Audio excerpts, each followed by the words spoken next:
YouTube. So this video today is going to be another episode of how to start a gardening business. Remember, it's not necessarily a how-to, but hopefully what it is that it's tips and tricks, and I'm going to discuss things which is not normally the run-of-the-mill sort of subjects, but hopefully what it will do is it will help you in your gardening business. I'll also cover some of the things that I've learned or the mistakes that I've made, so hopefully you won't make them. So in this episode today, I want to talk about confidence, and it's something that you can't go out and necessarily earn. You've got to sort of you build it up, and I'd say for me, I wouldn't say I'm confident, the most confident person, but what boosts my confidence is that I can look at the work that I put out, I can look at the equipment, and I can look at my work ethic, and I can be confident with my standard of work and my pricing and what I deliver to a customer. And confidence is very, very, very important as a self-employed gardener, because some people will be looking for the confidence from you that you can deliver that result and that job, and if you were like it's going to be at £80, it's people will either get the wrong idea, which will then lead on to you getting the wrong result or a turn away, loads of different things. And like I said, it's something that if you're not a confident person, it's like, well, how do you get more confident? And I can only tell you what I get my confidence from is from what I've built up myself, my equipment, my kit, my knowledge, the results that I leave behind. That's what allows me, as a quote not confident person, to turn up to a job and say, yeah, no problem, we can get that sorted for you, be looking at £80, opposed to what I was like at the start, where I was on with an R-ing and going, yeah, I think it could be around about the around £70 mark. And obviously that's like dramatised, probably worse than that, to be fair, but you know what I mean.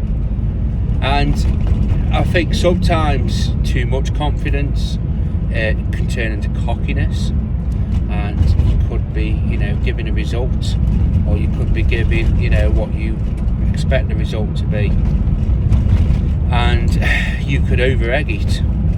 And there's definitely jobs where I say all the time that you need to under promise but over deliver, like scarification, stuff like that, or even exterior cleaning jobs, where jobs are sometimes where they are what they are jobs, basically, is it? And then we have this in with the gardening. It's like lawns. Oh, my lawn's not been cut in 6 months. I want it looking perfect. I want it, or to give you that expectation that they're after perfection. And well, you can't deliver it sometimes, and you've got to manage their expectations.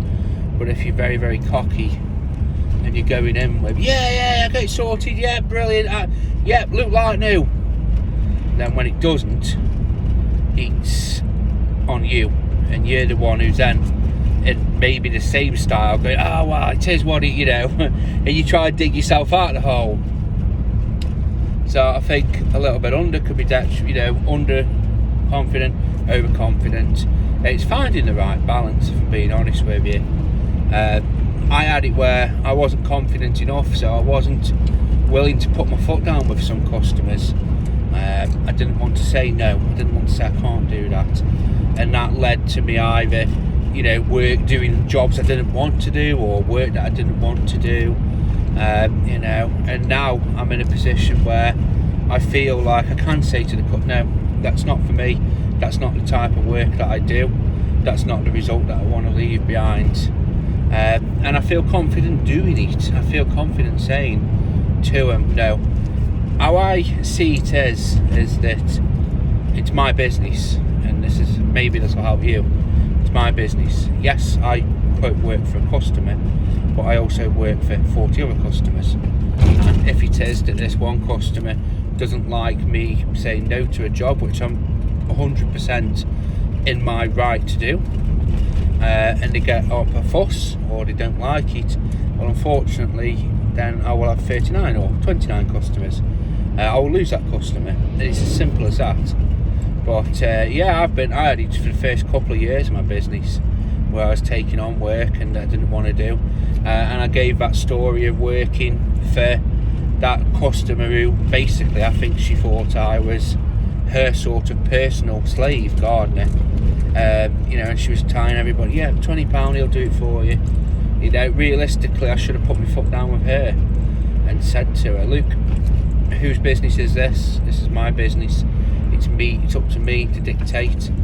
It's not up to you to tell anybody what I think I will be charging. And I've had it in the past, and like I said, I have had to put my foot down a few times with customers over things like this. And even like close, you know, family, I've had to put my foot down with it, because I remember a close friend of mine, he referred me to somebody and he gave them a quote. He said, oh, I reckon they'll charge you X amount to do this job, and it was for his boss at the time. So I could see why he wanted to sort of, you know, ingratiate himself with the boss. But it led to me saying, well, no, look, it doesn't work like that. I need to see the job. He says, oh, well, I reckon it'll only take you 20 minutes. Well, it could do or it couldn't do, but then what happens if it takes 5 times as long and you've gave him that price, you know? And I suppose past me would have said, yeah, we'll go and do that. So it is, and I think gardening, I've said this loads of times, is that we are all on a journey. We're all on a self-employed journey. We are going from one point to another point to another point. We might start off with, you know, one set of customers, and then we might progress on. And I think for me, in my business, I've definitely seen the progression. I've definitely seen the growth. I read it somewhere, I think it was John Ryan that said it from Lawn Care Legends, that your best customers will eventually become your worst customers. And it's not that they hate you at the end of it, or they turn horrible, or they're just vile people, you know what I mean? It's nothing to do with that. It's the fact that you might pick up a customer when you first start your gardening business. He's charging you, you know, you're charging him £15 an hour, and I was the same. And you know, you just outgrow them. Your business gets where it needs more than £15 an hour. It needs 25, 35, whatever. But the good customer who was paying that all through the year, and it was a really nice bloke, well, he can't keep pace with it. And he might not be able to afford it because, you know, pension or whatever. And he might, in some ways, try and hold you back. He might say, well, look, you know, I really like you coming and all this. Could you please carry on coming? You're the best gardener I've had. And maybe it's the price, maybe it just likes you, but it's holding you back. And this is what I'm saying. Your best customer could eventually end up being your worst customer. And it's something that you've got to think about all the time in this industry. It says progression all the time. You want to be moving forward, pushing your business forward, pushing yourself, everything about your business. You need to be pushing as forward as possible. Because, and this is it, it's for me, I've worked for, bloody hell, I worked for McDonald's, where there was very little in the way of job progression. Well, there was a clearly defined route and you could progress, but ultimately you were working for Ronald, you know what I mean? It was money was going in his pocket. And then I worked for another job looking after holiday accommodation, which I thought was good at the time, but you quickly realise that the more you graft, you're actually putting more money in someone else's pocket. I know that's every job anyway. I'm not saying that if you work in any job, you know, you're an idiot for doing it, but it's just, I wasn't comfortable with that. I knew, for me, so it's like the site, I took it from, you know, down here to up here, and I really busted a gut, scavenged stuff from here and there to get things, you know, and a sight looked to me, even put my own hand in my pocket doing little bits, only little things, but it adds up. And it was one of them where it wasn't appreciated, it wasn't needed, you know, even getting moaned at for doing it, you know what I mean? And I just realised, you know what, I'm doing all this. It's making me happy, so I was getting something out of it because I was working in a nice surrounding. But ultimately, it led to nothing, and that was one of the main reasons of being self-employed. Because, and once you realise this, you should realise this at the start of your journey before you go self-employed, that I know no matter how harder I work, it's going to make my business better and myself better, and I'm going to reap the result, in air quotes. So the harder I work, the more money I'm going to get in my pocket, the more free time, the more tools I get.